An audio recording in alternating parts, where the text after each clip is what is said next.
لا شريك له واشهد ان محمدا عبده ورسوله اما بعد فان خير الحديث كتاب الله وخير الهدي هدي محمد صلى الله عليه واله وسلم وشر الامور محدثاتها وكل محدثة بدعة وكل بدعة ضلالة وكل ضلالة في النار. اعوذ بالله السميع العليم من الشيطان الرجيم من حمده ونفخه ونفثه. بسم الله الرحمن الرحيم. اللهم صل على محمد وعلى آل محمد كما صليت على إبراهيم وعلى آل إبراهيم إنك حميد مجيد. اللهم بارك على محمد وعلى آل محمد كما باركت على إبراهيم وعلى آل إبراهيم إنك حميد مجيد. رب اشرح لي صدري ويسر لي أمري واحلل عقدة من لساني يفقهوا قولي. رب زدني علما.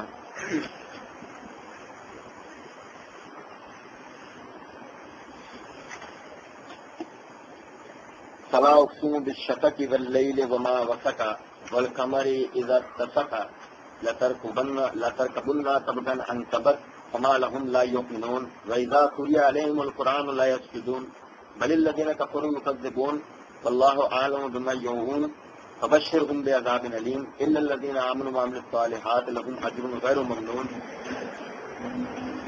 وقال موضع آخر بل الذين كفروا في تكذيب والله من ورائهم محيط بل هو قرآن مجید فی لوح محفوظ.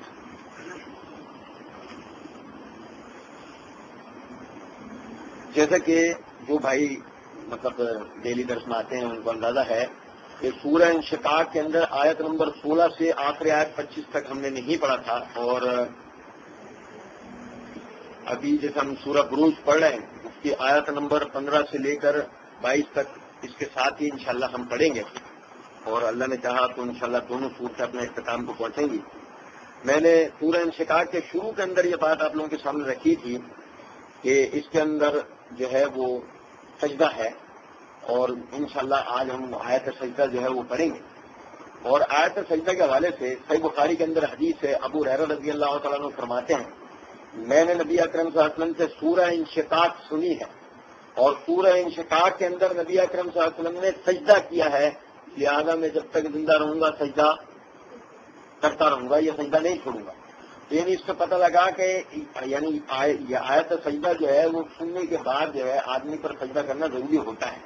اب اس کے لیے طریقہ یہ ہے کہ جب آپ نماز پڑھیں گے، اب جیسے انشاءاللہ فجر کی نماز جب ہم پڑھیں گے تو سنتیں پڑھنے کے بعد جو ہے ہم یہ سجدہ تلاوت جو ہے، جو آیت سجدہ کا جو سجدہ ہوتا ہے یہ ہم اس وقت میں کر سکتے ہیں، یہ کسی بھی نماز کے وقت میں ہم یہ سجدہ کر سکتے ہیں.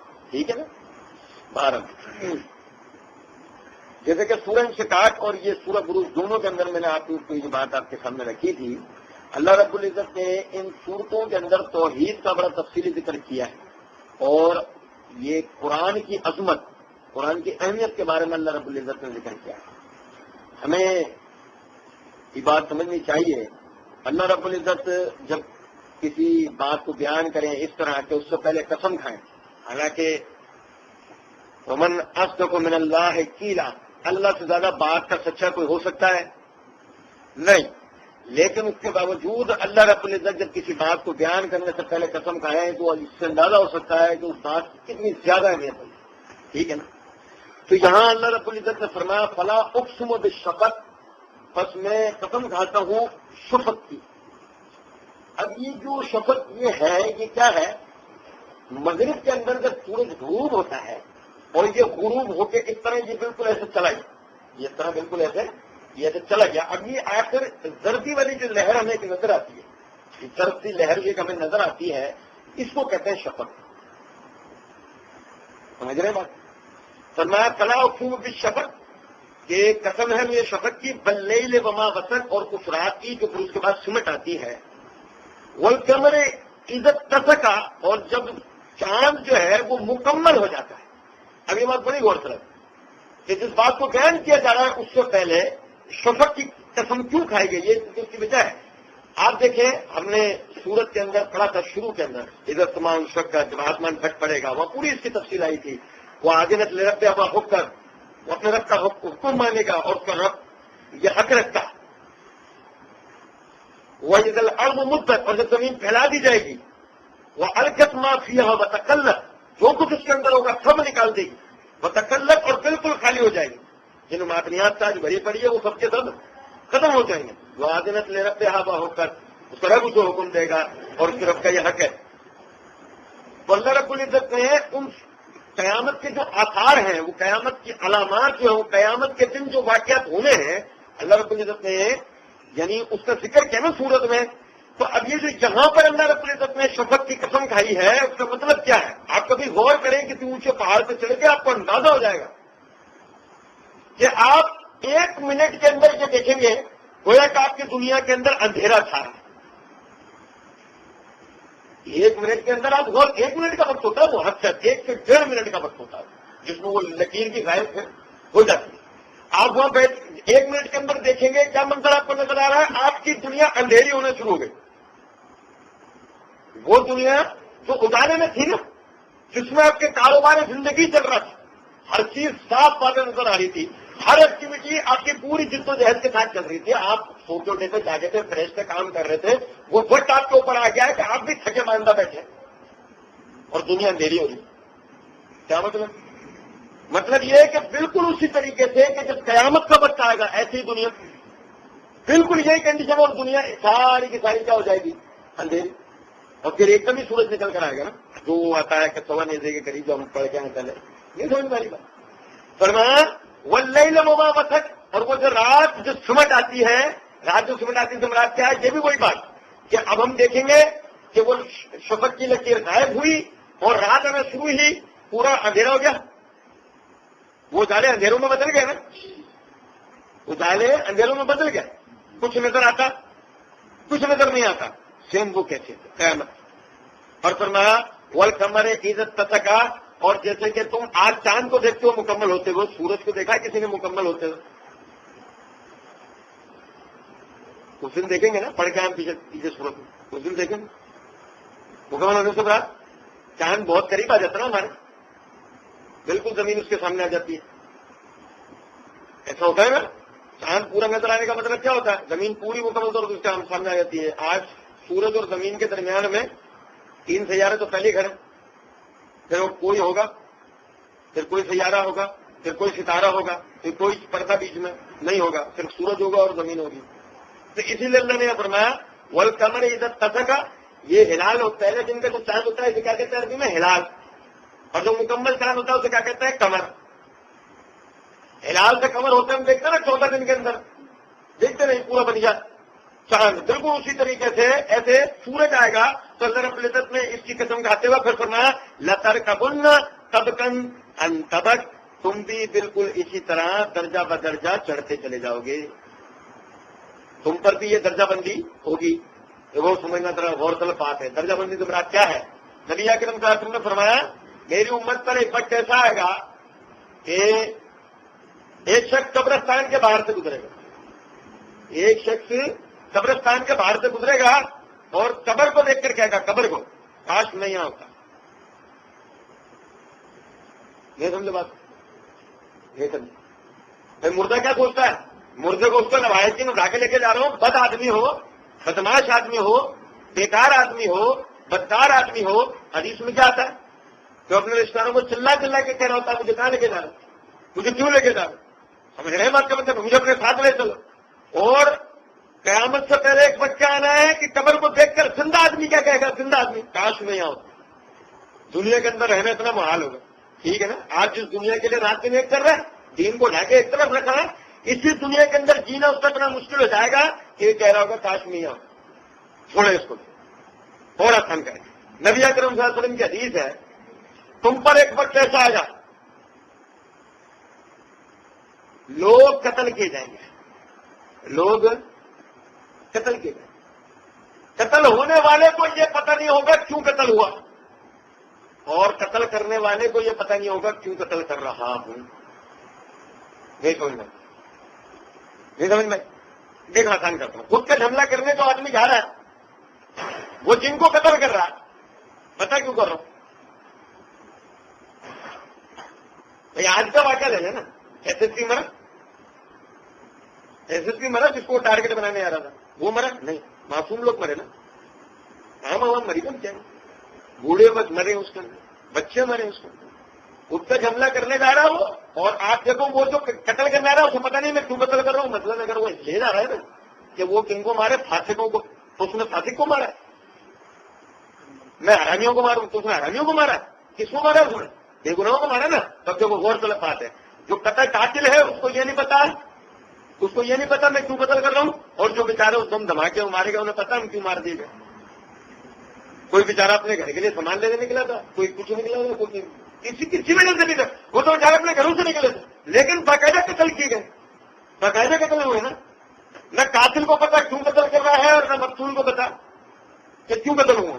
نبی اکرم صلی اللہ علیہ وسلم کی حدیث بالکل صادق ہے، بالکل سچ. درجہ بدرجہ ہم پڑھ رہے ہیں، درجہ بدرجہ ہم پڑھ رہے ہیں. نبی اکرم صلی اللہ علیہ وسلم کی حدیث ہے تم پر ایک زمانہ ایسا آئے گا کہ جب زلزلے ہوں گے، سیلاب آئیں گے، جب زلزلے ہوں گے سیلاب آئیں گے. تو اللہ کے رسول وجہ کیا ہوگی؟ فرمایا ہر گھر سے کہانی کی آواز آیا کریں گی، ہر گھر سے کہانی کی آواز آیا کریں گی. شراب عام ہو جائے گی اس طرح کہ لوگ اس کا نام بدل کے پئیں گے.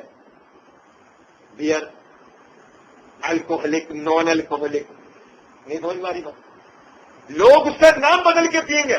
لیکن ہوگی کیا وہ؟ فرمایا چور، ڈاکو، لٹیرے حکمران بن جائیں گے. کیا فرمایا؟ چور، ڈاکو، لٹیرے کیا بنیں گے؟ حکمران بن جائیں گے. اور جو یعنی ایماندار ہوں گے جو وہ جنگلوں کا رخ کر لیں گے، وہ پہاڑوں میں چلے جائیں گے، یعنی کر کے دنیا کریں گے. ان معاملات سے بھاگیں گے، ہے نا. آپ جو ایماندار ہیں، ایماندار کو سمجھا رہا ہے بھائی دیکھو آرمی میں نوکری نہیں کرو، پولیس میں نوکری، سب حرامی ہیں، تم بھی رشوت خور بن جاؤ. اور نہیں ہو رہا. ایماندار کہاں کا رخ کر رہے ہیں؟ جو دنیا میں رہتے ہوئے بھی، شہروں میں رہتے ہوئے جنگلی والی زندگی بسر کر رہے ہیں. اور نہیں ہو رہا ہے یہ سب. اور دیکھیں نبی اکرم صلی اللہ علیہ وسلم کی حدیث سے فرمایا تم پر ایک وقت ایسا آئے گا کہ عذاب نازل ہوں گے. اچھا میں ایک بات رہ گئی، زلزلے نہیں آ رہے ہم پہ، سیلاب نہیں آ رہے ہم پہ، گھروں سے گانوں کی باتیں آئیں تو کیا ہوا؟ زلزلے اور سیلاب آئے، چھوڑو اسے بھی چھوڑو. ابو داؤد ابن ماجہ وغیرہ میں نبی صلی اللہ علیہ وسلم کی حدیث ہے تم پر ایک وقت ایسا آئے گا کہ تم پر اللہ کے عذاب نازل ہوں گے، ایسی بیماریاں ہوں گی جو تمہارے باپ دادوں نے نہ دیکھی. 4 باتوں کی وجہ سے، 4 باتوں کی وجہ سے. بات نمبر 1، پہلی بات، زکات دینا بند کر دو گے اللہ تم سے بارش روک لے گا. زکات دینا بند کر دو گے اللہ تم سے بارش روک لے گا. اور اگر تم میں چوپائے نہیں ہوں گے تو اللہ بارش برسائے گا. یعنی بارش جو برستی ہے وہ کیوں برستی ہے؟ ہم پر زکات تو نہیں دے رہے، زکات دے رہے ہیں، زکات تو نہیں دے رہے ہیں. بارش کیوں برس رہی ہے؟ وہ کیوں ہو رہی ہے؟ پہلی والی بارش ہو رہی ہے جانوروں کے لیے، اور دوسری والی بارش ہو تو پہلے تیسروں کو دے رہی سیلاب. نہیں سمجھ رہے بات کو؟ پہلی جو بارش ہو رہی ہے وہ تو قید کاری دور کرتی ہے ہماری، کہ ہمارے چوپایوں کا کوئی قصور نہیں، ان 4 پیروں والے ان جانوروں کا بیچاروں کا کوئی قصور نہیں ہے، اللہ ان کے لیے بارش برسا رہے. لیکن ہم تو زکات دے رہے، ہم زکات نہیں دے رہے، تو لہٰذا ہم پہ تو پانی آ رہا پیسہ آ رہا ہے کہ ہم سے پیا جا رہا ہے نہ رہا جا رہا ہے. یہ سمجھ چھوڑے. فرمایا نبی اکرم صلی اللہ علیہ وسلم نے کہ اللہ اور اس کے رسول کے عہد کو توڑ دو گے، تم اللہ اور اس کے رسول کے عہد کو توڑ دے گا تو اللہ تم پر ایسے دشمنوں کو مسلط کر دے گا جو تم پر تمہاری سرحدیں تنگ کر دیں گے. دیکھو ہم نے اللہ اور اس کے رسول کا عہد کیا ہوتا ہے یہ سمجھو. اللہ اور اس کے رسول کا عہد وہ بیعت ہے جو ہم نبی اکرم صلی اللہ علیہ وسلم کے ہاتھ پہ کرتے ہیں. جو مسلمان صحابہ کرام کرتے تھے نا، مسلمان جب انہیں آتے تھے آپ حضرت کے ہاتھ میں ہاتھ لے کر بیعت کرتے تھے. اور کس بات پہ بیعت ہوتی تھی؟ کہ میں جب تک زندہ ہوں اور جب میری موت ہوگی دونوں کیفیتیں، دونوں حالتیں آپ کے ساتھ ہوں گی. مروں گا آپ کے لیے، زندہ رہوں گا آپ کے لیے. مروں گا اسلام کے لیے، زندہ رہوں گا اسلام پر. تو یعنی اصل میں بیعت ہوتی ہے کس کے نام پر؟ جہاد کے نام پر. بیعت کس پر ہوتی ہے؟ جہاد کے نام پر. اور بیعت ہوتی ہے شہادت پر. نبی صاحب نے فرمایا جب تم اللہ اور اس کے رسول کا عہد توڑ دو گے تو اللہ تم پر ایسے دشمنوں کو مسلط کرے گا جو تم پر تمہاری سرحدیں تنگ کر دیں گے. اب وہ اور طلب بات ہے، اللہ اور اس کے رسول کے عہد کو توڑ دینے کا ہے، جہاد نہ کرنا، جو کہ ہم نہیں کر رہے. نتیجے میں کیا، ہم پر ایسے دشمن مسلط ہو گئے جنہوں نے ہماری سرحدیں ہم پر تنگ کر دی. آج ہم اگر پاسپورٹ پر داڑھی والی فوٹو لگا لیں تو ہمیں باہر کا پاسپورٹ ملتا. ہماری اپنی سرحدیں ہم سے تنگ ہو گئی نا، ہو گئی نہیں. دشمن اتنا طاقتور ہو گیا نا تو باقاعدہ اب ہم اپنی سرحدوں سے جب تک باہر نہیں نکل سکتے تب تک اپنے دین کو نہ چھوڑیں، ظاہری دین کو نہ چھوڑیں. خدا نہ خاصا نہ. تیسری بات نبی اکرم صلی اللہ علیہ وسلم نے فرمائی، تم جب اعلانیہ گناہ کے کام کرو گے، اعلانیہ گناہ کے کام کرو گے تو اللہ تم نے ایسی بیماریاں پیدا کرے گا جو تمہارے باپ دادا نے نہ دیکھی ہوں. اعلانیہ گناہ کا کام کیا ہے؟ چالی تیرے بھائی نے رات کو لیٹر شراب پی، رات کو تو یار کیا تھا، بڑی اچھی بچی. دیکھو گے اعلانیہ شراب پینا، اعلانیہ زنا کرنا، اعلانیہ ابے او بھائی بات سنو، اگر ہماری پارٹی کو گولی مار دوں گا، اعلانیہ بتا رہے نا کہ قتل کر دوں گا، یا کہ مار دیا تو اعلانیہ بتا رہے نا کہ میں تو گولی مار دی، اس نے تو گولی مار دی. جب تم اعلانیہ گناہ کے کام کرو گے تو اللہ تم پر ایسی بیماریاں مسلط کرے گا تو تمہارے باپ دادا نہ دیکھو گی. ہمارے باپ دادوں نے ایڈس دیکھی تھی، ہیپیٹائٹس بی سی دیکھا تو بس چھوڑو، ڈینگی دیکھا. آپ دیکھو شراب کا عذاب سندھ میں آیا تو ہم پنجاب میں خوش تھے کہ چلو ٹھیک ہے. دیکھو تو پنجاب میں جہاں شراب کو بھگت رہے قومیں نوں کا عذاب تو وہاں فرعون والا عذاب، نمرود والا عذاب بچہ آیا ہوا ہے نہیں ہے.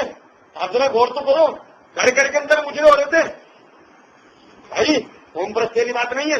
گھر گھر کے اندر مجرے ہو رہے تھے، گھر میں پودے کھل رہے تھے، گھر گھر میں یا چوری تھی کھلنا. آپ قتل و غارت کی وارداتیں دیکھو، پورے پاکستان کی بنسبت 66% پنجاب میں قتل و غارت کی وارداتیں، چھینے جھپٹی کی وارداتیں. پورے پاکستان کی وارداتیں ایک طرف اور اکیلے پنجاب کی وارداتیں 66%. تو نتیجے میں کیا ہوا؟ ایک مچھر ہے نا بھائی، سمجھ رہے ہو بات کا مطلب.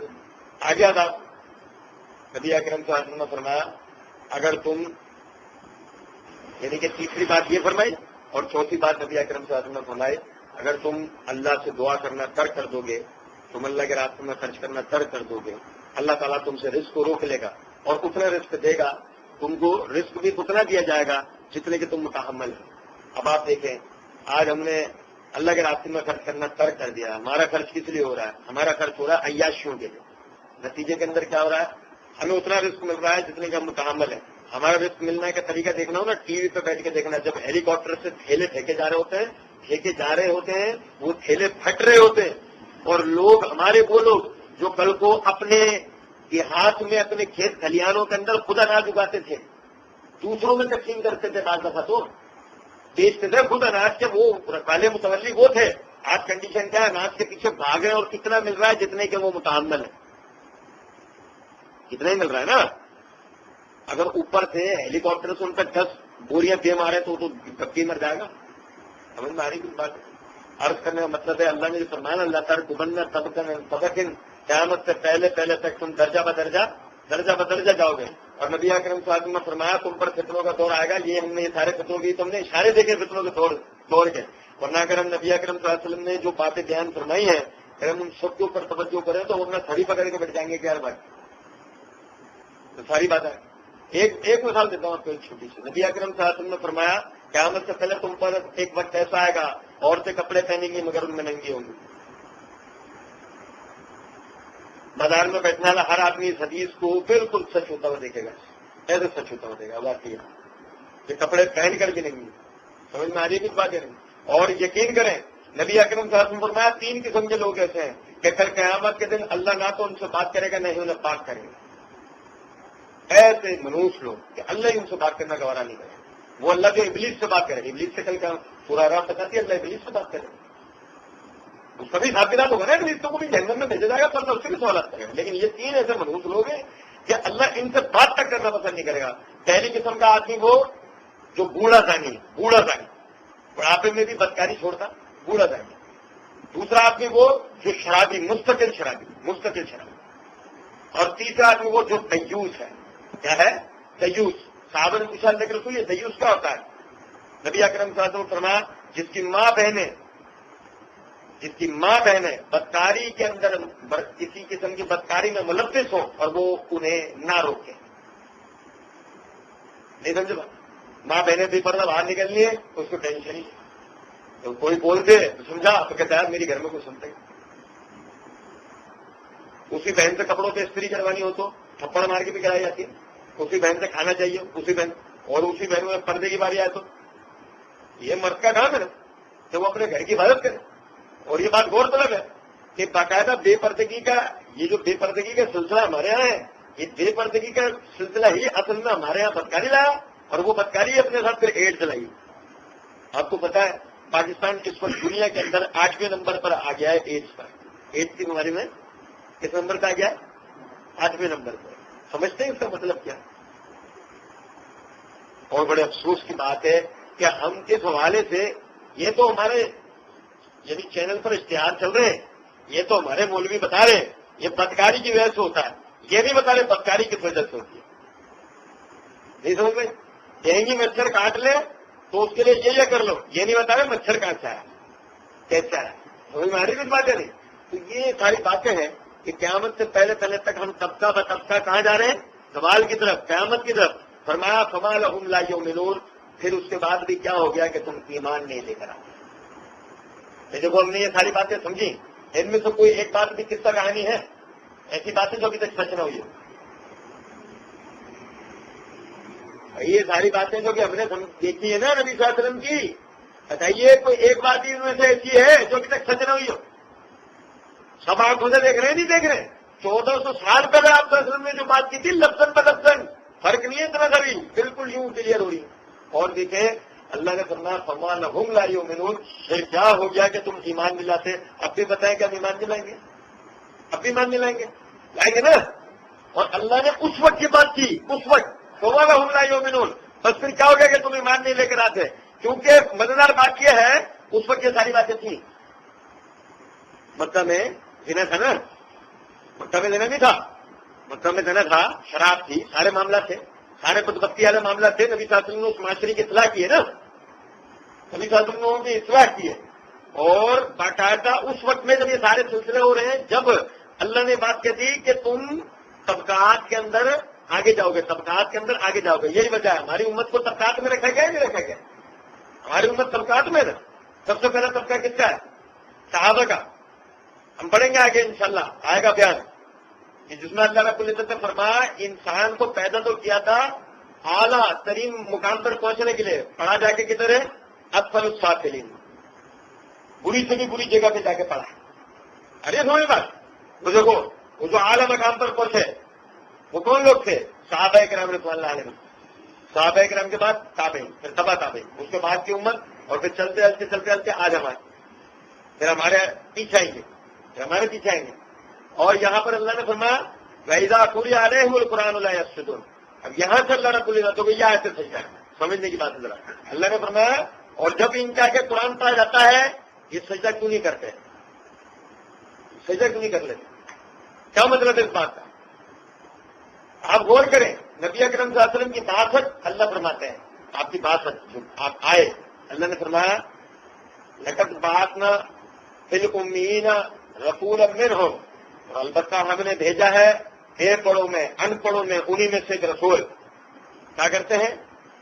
یتلو علیہم آیاتہ, ان پر آیت تلاوت کرتے ہیں, ویزکیہم, انہیں پاک کرتے ہیں, ویعلمہم الکتاب, انہیں کتاب کی تعلیم دیتے ہیں, والحکمت, اور عقل مندی دانائی کی, سنت کی, وَإِن كَانُوا قَبْلَ لَفِي ضَلَالٍ مُبِينٍ, اور ان کے آنے سے پہلے تک یہ ساری انسانیت گمراہی میں تھی, اور وہ بھی کھلی گمراہی میں تھی. اور نبی اکرم صلی اللہ علیہ وسلم کیا لے کے آئے اپنے ساتھ؟ قَدْ جَاءَكُمُ اللَّهُ نُورٌ وَكِتَابٌ مُبِينٌ, تمہارے پاس اللہ کی طرف سے روشن اور واضح کتاب نازل ہوئی ہے. وہ روشن اور واضح کتاب نبی اکرم صلی اللہ علیہ وسلم سے نازل ہوئی جو کہ قوانین کا مجموعہ ہے, قوانین کا, اصولیات کا مجموعہ ہے. قرآن قصے کہانیوں کی کتاب تو نہیں ہے نا, نہیں سمجھ بات. قرآن ہے بھائی, دیکھو توریت کو ڈھا کے پڑھو گے, توریت کو آج تو تم اس میں قصے کہانیاں ملیں گی. بعض ایسے قصے کہانیاں پڑھ کے اچھی آتی, پتہ کیا لگتا ہے؟ پتہ لگتا ہے دیکھو اللہ کے یہاں سے آئی تھی قانون کی کتاب تھی, لوگوں کے ہاتھ پہنچی رتو بدل گیا، شکاری سے کیا ہوا، کیا کتاب بن گئی، قصے کہانیوں کی کتاب بن گئی. اتنی بھی نہیں ہے توریت کہ ہمارے پاکستان کی کانسٹیٹیوشن کی جو لاز کی لکھی ہوئی جو کتاب ہے اس کو بھی سامنے رکھ کر اگر توریت کو آپ دیکھو وہ پھر بھی ایک قانون کی کتاب نظر آئے گی، ہر چیز کا اصول لکھا ہوگا، ایک طریقہ لکھا ہوگا، لیکن وہ اس کی قصے کہانیوں سامنے رکھو گے ہنسی ہے. اب قرآن کو رکھو. اللہ نے قرآن کے اندر ایسے لاز اتارے جو بھائی درد سنتے ہیں انہیں تو اندازہ ہے، جو بھائی دیکھو پہلے پارے سے آج تک جو بھائی سنتا ہے انہیں تو اندازہ ہے جب آ کے قرآن کا عظیم کوئی کتاب ہے، قرآن کا عظیم کو کوئی کتاب ہی نہیں.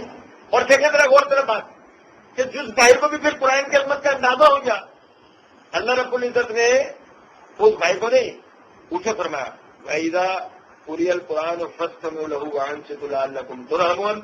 ان کا حال یہ تھا کہ وہ یہ کہتے تھے لا تسمعوا لهذا القرآن، قرآن کو نہ سنا کرو. لا وقال الذين كفروا، پڑھ کے ہم قرآن میں سجدہ فرمایا وقال الذين كفروا، اور وہ لوگ جو کافر ہیں جنہوں نے کفر کیا ہے جھٹلانے والے، وہ کہتے ہیں لا تسمعوا لهذا القرآن، اس قرآن کو نہ سنا کرو. والغوا فیہ ہے، جہاں یہ قرآن پڑھا جا رہا ہو وہ شور کیا کرو، لغویات کیا کرو، فضول حرکتیں کیا کرو. والغوا فیہ لعلکم تغلبون، تاکہ تم اس دعوت پر غالب آ جاؤ، تاکہ تم اس اسلام کی اس قرآن کی دعوت پر غالب آ جاؤ. اللہ نے جواب میں کہا فَإِذَا قُرِئَ الْقُرْآنُ، جب بھی یہ قرآن پڑھا جائے فَاسْتَمِعُوا لَهُ، اس کی طرف کان لگاؤ، وَأَنصِتُوا، اور خاموش ہو جاؤ، لَعَلَّكُمْ تُرْحَمُونَ، تاکہ تم پر بھی رحمت ہو جائے. آ رہی ہے سمجھ میں بات ہے؟ رحمت ہے، قرآن سے بڑی کوئی رحمت نہیں ہے. وجہ اس کی کیا ہے؟ انسان اور کتے میں فرق کیا ہے؟ انسان اور سور میں فرق کیا ہے؟ کیا فرق؟ باہر ممالک کی خبریں آتی ہیں ہمارے باہر ممالک سے، یورپ وغیرہ سے، یہ ہے تو آپ کے سامنے تو بھائی آئے نا، پرسوں آئے نا یورپ سے، بھائی بتاتے ہیں وہاں سے آنے والے دوست کو گھر پر لے کر آ رہا ہے بیوی سے بدکاری کروانے کے لیے. دوست کو گھر پر لے کر آ رہا ہے کس لیے؟ اور وہ بھی شراب پلا کر آ رہا ہے کس لیے؟ بیوی سے بدکاری کرنے. بیوی بھی تیار، بیوی کو بھی دھن بنا، بیوی تیار. آپ پڑھے سور پہ لکھی ہوئی کتابیں ڈھا کے پڑھے. سور اپنی مادہ پہ چڑھوانے کے لیے نروں کو لاتا ہے، سور اپنی مادہ پہ چڑھوانے کے لیے نروں کو لاتا ہے. انسان اور سور کے اندر فرق کیا ہے؟ والمحصنات من النساء الا ما ملكت ايمانكم، شوہردار عورتیں تمہارے لیے حرام ہیں، شوہردار عورتیں تمہارے لیے نہیں سمجھ میں، جو شادی شدہ عورتیں ہیں ان سے بدکاری، ان سے نکاح. والمحصنات من النساء، یہ تمہارے لیے حرام، لیکن مسلمان نہیں ہے نا، اس قانون کو مانتا ہے، اس حکم کو مانتا ہے نہیں مانتا، پھر سوروں والی حرکت کرتا ہے. کیا ہو جاتا ہے؟ میں الزام تو نہیں لگا رہا نا، میرا پوری بات تو نہیں ہے آپ کو. وہ کچھ جو فیل کر رہا ہے وہ فیل سور کرتا ہے. آپ دیکھو نا مثال، یہ کو گالی تو نہیں دے رہا اس کو، اس کا فیل ہوتا ہے تو اور انسان کیا کرتا ہے؟ انسان یہی کرے تو پھر اچھے کوئی مطلب کہتے ہو کر تو سور والی حرکت کی نا، اس کا اپنے ذاتی کیا ہے پھر سور کی نقل کی اس نے. یا جیسے کتا ہے، کتے پہ غور کرو، کتا کیا کرتا ہے؟ پورا دن بڑا سوتا رہتا ہے، رات کو اٹھتا ہے سبزی منڈیوں کے چکر کاٹتا ہے، گوشت مار کے دوں چھیچڑے جمع کرتا ہے، ایک جگہ لے کر آتا ہے، بیٹھ کے کھاتا ہے، اور چند کتوں کے ساتھ نکل جاتا ہے، روڈ پہ بیٹھا رہے گا، آپس میں بھو بھا کرتے رہیں گے. کوئی کتے آ گئے اپنے جیسے کتے تو ان کو بھونک لیا، لیکن اگر کوئی انسان آ گیا تو بھاگ گیا. کتیا ہے، اس کتے کو جڑوا، اس کتے کو جڑوا، بچے بیٹھا ہوا ہے، پھر ان بچوں کے لیے پیر پر ان کو لے کے کونے میں سارے دن پڑی رہے، رات کو اٹھی بچے ادھر مٹی میں کر رہے ہیں، یہ ہو رہا ہے وہ ہو رہا ہے، کان نوچ رہے ہیں، یہ ہو رہا ہے. کچھ جائے سبزی منڈی میں گوشت مار کے ڈمٹ گوشت ڈھونڈ جانے کے لیے گئی لا کے ڈال دیا ان کے آگے، اور پھر ایک طرح پڑ گئے، بھلے کچھ بھی کھا رہے ہیں بچے ایک طرح پڑ گئے. اس میں جو کھانے والی چیزیں نہیں ہے جس سے کھانے سے بچوں کو، کتے کے ہی بچوں کو بدہضمی ہو سکتی ہے، خارش والی بیماری ہو سکتی ہے، جوئیں جسم میں لگ سکتی ہیں. اسے پرواہ نہیں ہے کیونکہ اس کو تعلیم نہیں ہے، وہ وہاں پہ بچے کھا رہے ہیں، یہ بڑھیا. نتیجے میں کیا ہوا؟ وہ کتے بڑے ہوئے اور ہم دیکھتے ہیں ان میں سے بعض کتے ماں پہ چلنے لگتے ہیں تو پھر ماں بھوک کے بھگا دیتی ہے. پھر ایک دن آتا ہے کتا ہو یا کتیا ہو، کوئی بیماری لگی کسی کونے کے اندر، کچھ دن تک اس بیماری کو لے کر پڑے رہتے ہیں. نکلے بھی تو باہر لوگوں کی لاتے گالیاں سنی، آئے سنی کونے میں. پھر ایک دن آتا ہے وہی ہمیں مرے پڑے ہوئے ملتے ہیں. سمجھ رہے ہیں بات کا مطلب یا نہیں؟ اسی طرح کتے اور انسان کی زندگی میں کیا فرق ہے کہ انسان رات کو سو رہا ہے، انسان رات کو سو رہا ہے، صبح اٹھ رہا ہے اور جا رہا ہے رزق ڈھونڈنے. ہے جی، آ رہا ہے وہاں سے رات کو، شادی شدہ نہیں ہے نا ابھی، تو گھر میں گیا، کھانا کھایا اور روڈ پر بیٹھ گیا، منہ کر لی، ایسی باتیں اس کی غیبت اس کی غیبت ہو گئی. پھر اس کے بعد روڈ پہ بیٹھے نا، ادھر محلہ والا ادھر محلہ والا سوچ سے لڑ لیے اپنے ہی مسلمان بھائیوں کو، اپنے ہی پاکستانیوں کو، کبھی فرقہ پرستی کے نام پہ، کبھی قوم پرستی کے نام، انہیں سے لڑ لیا. لیکن اگر امریکہ آ جائے تو بھاگیے. نہیں سمجھ رہے بات کو یا نہیں؟ اچھا آپ کی غور کرو بات. پھر اس کے بعد کیا ہوگا؟ ایک دن شادی ہو گئی، اب سارا دن کیا ہوتا ہے؟ کمایا. رات کو کیا ہوا؟ وہ کتوں کی طرح ہو گیا. اس کے بعد بچے پیدا ہوئے، پھر وہ پرواہ ہی نہیں ہے بچے کیسے پل رہے ہیں. نہیں سمجھ رہے بات کو؟ میں دودھ لے کے چڑھ رہا اوپر، کتنا سا بچہ کتنا بڑا ہوگا وہ مشکل ہے، میرے سے اوپر چڑھ رہا ہوں، منی کو بدنام کرتا ہوا جا رہا ہے. سمجھ رہے ہیں بات کا مطلب یہ نہیں؟ کتنا سا بچہ ہوں. اور تھوڑی دیر کے بعد میں لائبریری جانے کے لیے نکلا، وہی بچہ اوپر سے آ رہا ہے، ابھی قادری صاحب کی ایک نعت پڑھتا ہوا. اس بچے کا کوئی قصور نہیں، کیونکہ وہ گھر کے اندر کیوں ٹی وی بھی دیکھ رہا ہے اور رنگے چینل بھی دیکھ رہا ہے، وہ بھی بلند آواز سے سن رہا ہے نعت، اور یہ واحد گانے بھی بلند آواز سے سن رہا ہے. نتیجے اصل قصوروار کون ہے؟ نبی اکرم صلی اللہ علیہ وسلم فرمایا ہر بچہ دین فطرت سے پیدا ہوتا ہے، یہ اس کے ماں باپ ہوتے ہیں جو اس کو یہودی عیسائی بنا دیتے. ماں باپ بنا رہے ہیں نا، ماں باپ دکھا رہے ہیں یہ چیزیں، وہ بگڑ رہا. اب دیکھو وہی بات کہ کتیا کو پتہ ہی نہیں ہے کیا کھا رہا، کسی طرح اماں کو پتہ ہی نہیں ہے کیا سیکھ رہا. ابا تو اماں پہ چھوڑ کے جا رہا، بس ابا آگے رات کو کیا دیکھے گا؟ اماں سے زیادہ کیا پوچھے گا؟ اسکول کیا، مدرسہ کیا، ٹیوشن کیا، اچھا یہ لو فیس کے پیسے ختم، ابا کا کام ہو گیا. کیونکہ ابا نے بھی زندگی بھر یہی کیا، ابا کے ابا نے بھی یہی کیا تھا. سمجھ رہے بات کا مطلب؟ بچے کو نہ توحید کا پتا، نہ رسالت کا پتا، نہ آخرت کا پتا، نہ جنت کا پتا، نہ جہنم کا پتا، نہ قبر کا پتا، نہ نکاح کا پتا، نہ جہاد کا پتا، نہ جنازے کا پتا، نہ حقوق العباد کا پتا، نہ تجارت کا پتا. سپر گورنمنٹ کا پتا ہو سکتا ہے، سپر گورنمنٹ پوری دنیا کا آدمی یہ پتا ہو سکتا ہے، ہمیں یہ کیسے پتا ہوگا؟ سوال ہی نہیں پتا ہو سکتا. جس بچے کو توحید کا نہیں پتا ہوگا اس کو سپر گورنمنٹ کا کہاں سے پتا ہو سکتا ہے؟ سوال ہی نہیں. ہاں پھر وہی بچہ جب باہر نکلتا ہے تو پھر ہم بولتے ہیں ماسٹر صاحب آپ تو بڑے اچھے آدمی تھے، آپ کا بچے نے کل رات ایک بندے کے پیر میں گولی مار دی. ہاں بھائی اب کیا کریں، اس کے بعد کا بیٹا بھی ان پڑھ رہ جاتا ہے. اللہ کو یہ جواب دیں گے ہم؟ منکر نکیر جب قبر میں آئیں گے وہ جب ہم سے سوال کریں گے تو کیا یہ جواب دیں گے؟ انہیں یہی جواب، کیا کریں بھائی کوشش تو کی تھی اب آپ جھوٹے مار لیں. یہ اس لیے یہ بات بڑی غور طلب ہے کہ اللہ رب العزت نے فرمایا ہر وہ آدمی جو پہلے بے ہوش تھا وہ آنکھیں کھل ہے. تو تمہیں انسان بنانے کے لیے کون سی کتاب آئی؟ تم بھی انسان، ہم پڑھتے ہیں بایولوجی کے اندر، ہم پڑھتے ہیں اکنامکس کے اندر، انسان سوشل اینیمل ہے نا، انسان بھی حیاتیاتی جانور ہے نا، انسان بھی ایک جانور ہے نہیں، لیکن جانوروں میں اشرف المخلوق کب بنتا ہے؟ یاد رکھیں. وہ بعض بھائی بھی بیچ کے اندر بڑا بولتے پھر رہے تھے جس کے پہلے انسان ہونا ہے پھر مسلمان ہونا ہے. نہیں، سب سے پہلے مسلمان ہونا ہے. جو آدمی مسلمان نہیں بنا وہ کبھی انسان بن سکتا؟ کوئی ہندو انسان نہیں ہے، کوئی یہودی انسان نہیں ہے، کوئی عیسائی انسان، کوئی بھی غیر مذہب والا انسان ہو ہی نہیں سکتا. میں تو بتاؤں سب سے بڑی دنیا بھر کے نیک کام کرے گا اپنی کمیونٹی کے لیے، کرے گا اپنے لوگوں کو. سمجھ رہے ہو؟ یہیں سے کیا پتہ لگا؟ نبی اکرم صلی اللہ علیہ وسلم کی تعلیمات کس کے لیے ہیں؟ احسان کرنا، سلوک کرنا، اچھے طرح پیش آنا. نبی صلی اللہ علیہ وسلم کی تعلیمات کس کے لیے ہے؟ مسلمانوں کے لیے؟ یہ سب کے لیے ہے نا. تو کیا پتہ لگا؟ اسلام ہے جو کہ انسان بناتا ہے. جب تک آدمی مسلمان نہیں بنے اس وقت تک انسان نہیں بن سکتا. اور ایک سچا مسلمان بننے کی ضرورت کس چیز کی ہے کہ آدمی قرآن پڑھے، قرآن سنے. تو کوئی یہی کتاب ہدایت دینے لیے نا.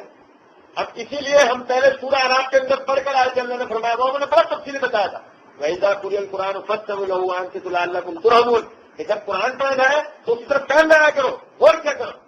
عبداللہ بن مسعود رضی اللہ عنہ فرماتے ہیں جب تم سنو تمہارے کان میں آواز پڑے یا ایھا الذین آمنوا تو کان لگا لیا کرو. یا تو کسی بات کا حکم دیا جا رہا ہوگا یا کسی بات سے روکا جا رہا ہوگا. کتنی پیاری بات ہے اگر ہم غور کریں. آپ دیکھ لیں قرآن کے اندر جتنے مقامات پہ جاتے ہیں جن میں اللہ اے ایمان والوں کہہ کے مخاطب کرتا ہے، یا تو اللہ تعالیٰ کسی بات کا حکم دیتے ہیں یا کسی بات سے روکتے ہیں. اب آپ دیکھیں ذرا غور کریں، یا جو الذین آمنوا ایمان والوں، یہ ایمان والوں کہہ کر میں نے کس کو مخاطب کرا؟ مجھے نہیں بتائیے، مجھے نہیں کیا آپ کو. جو ایمان لے کر آیا اللہ نے سب کو مخاطب کرا، یا الذین آمنوا کہہ کے.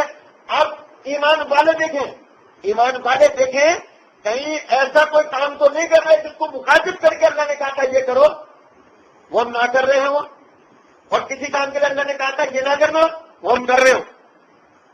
کیونکہ اس کی وجہ یہ ہے ہمارے باپ کو ایک کام سے روکا گیا تھا، لا تقربا بالشجرۃ فتکونا من الظالمین، جنت میں سے جہاں تو دل کرے کھا پی، لیکن اس ایک درخت کے پاس مت جانا تو ظالموں میں سو جائے. ایک بات سمجھنا کیا تھا، وہ شیطان کے وسوسے میں آ کے انہوں نے پھل پھینک لیا. نتیجے میں آج ہم کہاں پہنچائے گئے؟ دنیا کے قید سے پہنچائے گئے نا.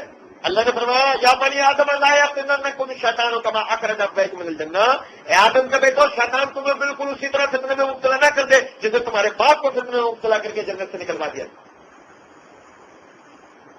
ہم فتنے میں تو نہیں. یاد رکھیں قرآن نہیں پڑھا ہے، قرآن نہیں سنا ہے تو یقین کر لیں ہم فتنے میں. ہم کسی فرقے کے اندر کتنی انگڑائیاں لے رہے ہو، ہم گمراہ ہی ہوں گے، ہم فتنے میں ہی ہوں گے، کیونکہ ہمیں نہیں پتا اللہ نے ہم سے کیا کہہ رکھا ہے. ہمیں نہیں پتا ہوگا جب تک ہم نے قرآن نہ پڑھا ہوگا نہ سنا. اور یہی وجہ ہے کہ ان کافروں کا ذکر کرتے اللہ نے کیا فرمایا، وَإِذَا قُرِئَ عَلَيْهِمُ الْقُرْآنُ لَا يَسْجُدُونَ، جب ان کے آگے قرآن پڑھا جاتا ہے یہ سجدہ نہیں کرتے. یعنی ان کے لیے تو ان کو تو سجدہ کر لینا چاہیے. ان کے معاشرے میں زنا، ان کے معاشرے میں شراب، یعنی حد تلفی. یہ لفظ نا حد تلفی، مجھے ذرا بات کو، یہ لفظ نا حد تلفی، حد پرستی، حد تلفی، یہ لفظ جو ہوتے ہیں حد پرستی، حد تلفی، حد طلبی، حد طلبی، حد تلفی، حد پرستی، ان لفظوں کو سمجھو گا. حد طلبی یہ ہے اپنے حق کو چاہنا. ماں اپنا حق مانگے گی، بھائی اپنا حق مانگے گا، بہن اپنا حق مانگے گی، باپ اپنا حق مانگے گا، بیوی اپنا حق مانگے گی، بزرگ بڑے اپنا حق مانگیں گے، بچے اپنا حق مانگیں گے، غریب اپنا حق مانگیں گے، امیر اپنا حق مانگیں گے. نبی اکرم صلی اللہ علیہ وسلم فرمایا کلکم راع و کلکم مسئول، تم میں سے ہر ایک ذمہ دار ہے. کوئی نہ کوئی ذمہ داری اس کے سر اللہ نے رکھی اور ہر ایک سے اس کی ذمہ داری کے بارے میں سوال ہوگا. دیکھو اب سمجھنا، سب سوال کریں گے، ہر بندہ کرے گا آخر میں اللہ کے. حق طلبی، یہ حق طلبی ہے. حق طلبی، ماں کی حق طلبی میری عزت کر، بہن کی حق طلبی میری عزت کر، بہن کی حق طلبی میری عزت کروا، بیوی کی حق طلبی میری عزت کروا. اور جس معاشرے میں زنا آ جائے اس معاشرے میں بہن کی عزت لٹ گئی، چاہے رضامندی سے ہو چاہے جبرن زبردستی سے. تو سمجھے ذرا بات کو، حد طلبی ہوئی یا حد تلفی؟ حد طلبی ہوئی یا حد تلفی؟ باپ کہتا ہے میری جان محفوظ ہو، ماں کہتی ہے میری جان محفوظ ہو، بھائی کہتا ہے میری جان محفوظ ہو، بہن کہتی ہے میری جان محفوظ ہو، بیوی کہتی ہے میری جان محفوظ ہو، غریب کہتا ہے میری جان محفوظ ہو، امیر کہتا ہے میری جان محفوظ ہو، چھوٹا کہتا ہے میری جان محفوظ ہو، بڑا کہتا ہے میں امن میں رہوں. لیکن قتل ہو جائے تو حق طلبی ہوئی یا حق طلبی؟ کسی نام پر بھی قتل کر دیا گیا، نہ حق، کسی بھی نہ حق، حق پر نہیں، نہ حق قتل کر دیا گیا تو حق تلفی ہوئی یا حق طلبی؟ حق تلفی ہوئی. یہ دو مثالیں دی ہیں، آپ ہر چیز کو ایسا سمجھ سکتے ہیں. محلے دار کہے گا میری عزت کر، راہگیر کہے گا میری عزت کر، دکاندار کہے گا ہماری عزت کرو، شراب پینے والا سب کو گالیاں دیتا ہوا جا رہا ہے. حق تلفی ہوئی، حق تلفی ہوئی، حق تلفی. اللہ نے فرمایا وَإِذَا قُرِئَ عَلَيْهِمُ الْقُرْآنُ لَا يَسْجُدُونَ، اس معاشرے میں یہ ساری چیزیں تھیں، حق تلفی عام تھی. نبی اکرم صلی اللہ علیہ وسلم نے قرآن سنا کے ان کی تربیت کی. نتیجتاً سب کو ان کا حق ملے، غریب کو غریب کا حق ملا، امیر کو امیر کا حق ملا، ماں کی عزت ہے، بہن کی عزت ہے، بھائی کی عزت ہے، امن قائم ہوا، عزت محفوظ ہوئی، شراب ختم ہوئی، حلال آیا، حرام چلا گیا، معاشرہ امن و سکون کا گہوارہ بنا. اللہ نے فرمایا تم جیسے لوگوں کو تو جب یہ قرآن پڑھا جائے سجدہ میں گر جانا چاہیے. اس کی وجہ سے ہمارے معاشرے میں سدھار آ گیا. یہ سمجھ رہے بات؟ اور یقین کریں یہ کیفیت ہماری ہونی چاہیے. یہ آیت سجدہ ہے، میں نے شروع میں بتا دیا کہ اس کو پڑھنے والے پر، سننے والے پر سجدہ لازم ہے. لیکن ویسے ہی جب ہم قرآن پڑھتے ہیں، قرآن کی فضائل اور عظمتیں جب ہم پریکٹیکلی طور پہ، عملی طور پر ہم غور کرتے ہیں، ہم اپنا قدیم معاشرہ اٹھا کے دیکھتے ہیں، اور آج کے قرآن کے قوانین و اصولیات نبی اکرم صلی اللہ علیہ وسلم کی زبانی جو پوری دنیا کے اندر جہاں جہاں جو اصول بھی اپلائی ہوتا ہے اور اس کے جو فوائد و ثمرات آتے ہیں ہم اپنی آنکھوں سے دیکھتے ہیں. تو آج یقین کریں ہمیں تو قرآن کو پڑھ کے سن کے ہمیں تو اللہ کے لیے سجدہ شکر لگانا چاہیے کہ اللہ آپ کا لاکھ لاکھ شکر ہے کہ آپ نے ہمیں مسلمان بنایا، مسلمان گھر میں پیدا کرا، قرآن جیسی نعمت سے نوازا، نبی اکرم صلی اللہ علیہ وسلم کو امتی بنایا. پہلا کوئی علیہم القرآن اللہ شکر، جو قرآن پڑھا جاتا ہے سجدہ نہیں کرتا. اور یہاں سے کہ علم نقطہ اور سمجھ لیں اوپر زیادہ ہو گیا. آج لوگ نبی اکرم صلی اللہ علیہ وسلم کی حدیث ہے لا صلاۃ لمن لم یقرأ بفاتحۃ الکتاب، کسی کی نماز ہی نہیں ہوتی جو سورہ فاتحہ نہ پڑھے.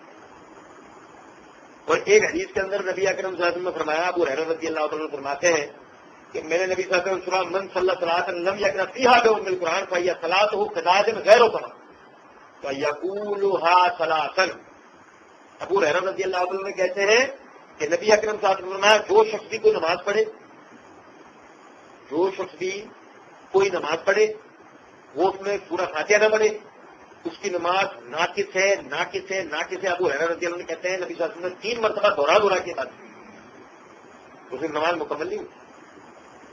تو لوگوں نے ابو ہریرہ رضی اللہ عنہ نے سوال کیا انا نکون برال امام یا ابی ہریرہ، اے ابو ہریرہ جب ہم امام کے پیچھے ہوتے کیا کریں؟ ابو ہریرہ رضی اللہ عنہ نے فرمایا اقرأ بہاتی نفسک کا، تو اس کو آہستہ پڑھ جائے گا. فإني سمعت رسول اللہ صلی اللہ علیہ وسلم یقول قسمت الصلاۃ بین و بین عبدی، کیونکہ میں نے نبی اکرم صلی اللہ علیہ وسلم سے سنا ہے کہ اللہ نے سورہ فاتحہ کو اپنے اور اپنے بندے کے درمیان آدھا آدھا تقسیم کر دیا. اس کے بعد پھر وہ لمبی حدیث ہے کہ انہوں نے سورہ فاتحہ کی ہر آیت کی فضیلت بتائی کہ جب بندہ کہتا ہے الحمدللہ رب العالمین تو اللہ جواب میں یہ کہتے ہیں، جب بندہ مالک کیا الرحمن الرحیم کہتا ہے تو اللہ یہ فرماتے ہیں جب وہ مالک یوم الدین، یعنی پوری پر وہ فضیلت بتائے. بات یہ کرنا چاہ رہا ہوں، بعض افراد جو ہے وہ سورہ اعراف کے اندر ایک آیت ہے یہ جو کہ ہم نے پڑھی وَإِذَا قُرِئَ الْقُرْآنُ فَاسْتَمِعُوا وَأَنصِتُوا لَعَلَّكُمْ تُرْحَمُونَ، کہ جب قرآن پڑھا جائے تو خاموش سنو، اس طرف کان لگاؤ تاکہ تم پر رحم کیا جائے. اس کو سامنے رکھ کے کہتے ہیں اس سے پتہ لگا قرآن نہیں پڑھنا تو لہٰذا سورہ فاتحہ بھی قرآن ہے، تو اور وہ جب بھی قرآن پڑھا جائے گا حکم ہے تو لہٰذا امام جب پڑھ رہا ہے تو اب ہمیں اس کے پیچھے سورہ فاتحہ نہیں پڑھنی. یہ شاید سے یہ پتہ لگتا. حالانکہ یہ سمجھ لیجیے بات کو، قرآن کس پر نازل ہوا ہے؟ وَأَنزَلْنَا إِلَيْكَ الذِّكْرَ لِتُبَيِّنَ لِلنَّاسِ مَا نُزِّلَ إِلَيْهِمْ. اے نبی اکرم صلی اللہ علیہ وسلم یہ قرآن ہم نے آپ پر اس لیے نازل فرمایا تاکہ آپ لوگوں کے سامنے اس کی وضاحت کریں. ہرے گھرے نتھو گھرے پہ قرآن اترا نہیں ہے. وہ مرحوم علامہ اقبال کا شعر ہے، ہر سینہ نشیمن نہیں جبریل امی کا، اور ہر فکر میں ہی تار فردوس کا سیاد ہے.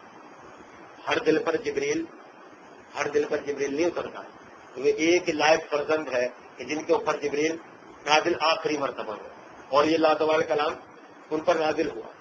اور قرآن کو یعنی قرآن ان پر جبرائیل لے کے آئے، اور ان کے سکھانے والے جبرائیل تھے جو کہ خطا سے پاک ہیں. جبرائیل فرشتے ہیں نا، غلطی ہوتی ہے ان سے.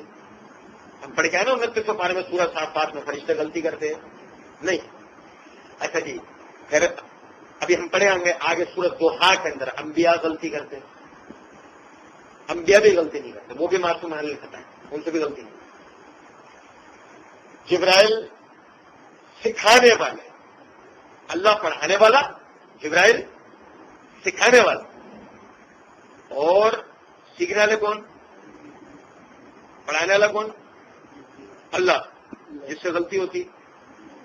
سکھانے والے کون؟ جبرائیل جن سے غلطی ہوتی، جنہوں نے سیکھا ان سے غلطی ہوتی نہیں. نبی اکرم صلی اللہ علیہ وسلم کی حدیث ہے من کذب علیہ متعمدا فلیتبوأ مقعدہ من النار، جس شخص نے مجھ پر جان بوجھ کر جھوٹ باندھا اس نے اپنا ٹھکانہ جہنم میں بنا لیا. ٹھیک ہے، جو نبی صلی اللہ علیہ وسلم کے نام پہ جھوٹ بولے وہ یہ کہنا چاہ رہا ہے جبرائیل نے جھوٹ بولا، اور یہ کہنا چاہ رہا ہے وہ یہ کہنا چاہ رہا ہے اللہ نے جھوٹ بولا. ایک ہی جھوٹی بات میں اس نے تین کو جھوٹا کرا، تین کو، اللہ کو، جبرائیل علیہ السلام کو، نبی اکرم صلی اللہ علیہ وسلم کو. ٹھکانہ آپ ہی بتا دیں کیا ہونا چاہیے اس کا. تو فرمایا نبی صلی اللہ علیہ وسلم نے تو وہ اپنا ٹھکانہ جہنم میں بنائے. اب نبی اکرم صلی اللہ علیہ وسلم کی مراد کے خلاف کوئی اپنی مراد پیش کرے تو دوسرے لفظوں میں وہ نبی اکرم صلی اللہ علیہ وسلم کے ذمہ جھوٹی بات لگا رہا ہے نہیں لگا رہا. اس لیے یاد رکھیں بیضا پورے قرآن کی تفسیر میں کئی نبی اکرم صلی اللہ علیہ وسلم نے یہ نہیں فرمایا کہ یہ آیت اتر گئی ہے لہٰذا تم اب امام کے پیچھے سورہ باتیں نہ پڑھو. نبی کے ذمہ کوئی جھوٹی بات لگانا جائز نہیں ہے، اور اگر پھر بھی ہوشیاری ختم نہ ہو تو یہ آیت پڑھیں. اگر اذا قرئ القرآن کا مطلب یہ ہے کہ نماز یعنی کہ جب بھی قرأت کی جائے تو خاموش رہنا، اس کو غور سے سننا ہے نا، تو کبھی سورہ فاتحہ نہیں پڑھنی، یہ منطق ہے. فَإِذَا قُرِئَ عَلَيْهِمُ الْقُرْآنُ لَا يَسْجُدُونَ، اللہ نے فرمایا جب بھی قرآن پڑھا جاتا ہے یہ سجدہ کیوں نہیں کرتے؟ تو جب بھی قرآن پڑھا جائے کیا کرنا چاہیے؟ تو قیام میں کھڑے مت رہو، سجدہ میں پڑھ جاؤ. کیا کرنا چاہیے؟ اب جو بھی قیام میں کھڑا رہے گا وہ کیا کرے گا؟ مخالفت کرے گا نہیں کرے گا؟ اگر سامنے سے وہ یہ کہ نہیں جی یہاں مطلب اس کا یہ ہے کہ جب موقع ملے سجدہ کر لینا ہے، دوسرے دلائل سے ثابت ہے، تو اسی طرح امام کے پیچھے سورہ فاتحہ پڑھنا بھی دوسرے دلائل سے مطلب بات کا مطلب ہے نہیں. تو آخری اس نصیحت کو اور سمجھ رہے ہیں، اور وہ نصیحت یہ ہے دیکھیں ہم یہاں قرآن سن لیتے ہیں اور اس کے بعد بعض بھائی جو ہے نا وہ جب گھروں پر جاتے ہیں نا تو قرآن اٹھا کر نہیں دیکھتے. یہ طریقہ بھی صحیح نہیں.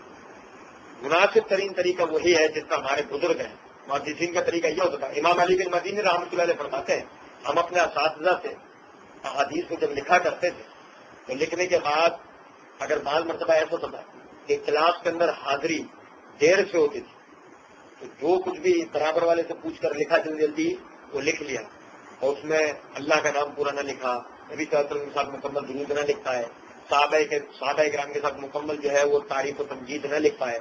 تو پھر جب گھر آتے تھے تو گھر آنے کے بعد پہلی فرصت میں کھول کر دیکھتے تھے اور جہاں جہاں جو چیز ادھوری رہ گئی ہوتی تھی اس کو پھر مکمل کرتے تھے، جیسے کہ اللہ کا نام پورا لکھتے تھے، نبی صلی اللہ علیہ وسلم کے نام کا درود لکھتے تھے. سارا یہ جو ہے جامع بیان العلم و فضلہ میں عبد البر رحمۃ اللہ نے پوری روایت نکل گئی. یہاں سے میرا عرض کرنے کا مطلب یہ ہے اس پورے روایت کے بتانے کا کہ ہم بھی جب قرآن سنتے ہیں تو ہمیں چاہیے کہ جب ہم گھروں پر جا کریں تو گھر پر بھی جو ہے قرآن پڑھا کریں. کیونکہ دیکھیں یہ بات ایک حقیقت ہے، ہر بھائی کوشش کرتا ہے اپنے طور پر، ہر بھائی کو چاہتے ہے دین سیکھنے سمجھنے کی، لیکن پھر بھی یہ غفلت ہو جاتی ہے، دنیا داری کی لگی ہوئی ہے کہ آدمی جو ہے نا ڈیلی نہیں آ پاتا ہے. اس صورت میں اگر گھر پر قرآن کھولنے کے ایک سلسلہ بنا دے گا تو کم سے کم اسے یہ فائدہ ہوگا کہ اگر وہ قرآن نہیں سن سکا تو کم سے کم اپنے گھر میں پڑھتے رہے گا. تو گھر پہ پڑھنا ضرور چاہیے، باقی انشاءاللہ کل پڑھیں گے. آج ہم نے پڑھا فلا اقسم بالشفق واللیل وما وسق والقمر اذا اتسق لتركبن طبقا عن طبق فما لهم لا يؤمنون واذا قرئ عليهم القرآن لا يسجدون. تو میں قسم کھاتا ہوں شام کی صورتی کی اور رات کی جو اس میں سمجھ آتی ہے اور چاند کی جب وہ مکمل ہو جائے تم کو درجہ بدرجہ ضرور چڑھنا ہے، سوائے نہیں کہ کیا ہو گیا ہے کہ وہ ایمان نہیں لاتے، اور جب ان پر قرآن پڑھا جاتا ہے تو وہ سجدہ نہیں کرتے. وما علینا الا البلاغ.